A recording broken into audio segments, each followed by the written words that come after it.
बघता बघता चुरमुरे घ्या कुरकुरीत, शेव पापडी चुरचुरीत, टोमॅटो कांदा कोथिंबीर अगदी बारीक छान चीर, पाणी खजूर थोडी चिंच कालवून चटणी केली मस्त, थोडं तिखट थोडं मीठ मिसळून टाका छान नीट, गोल बसा गालात हसा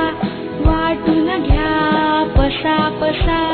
बघता बघता चट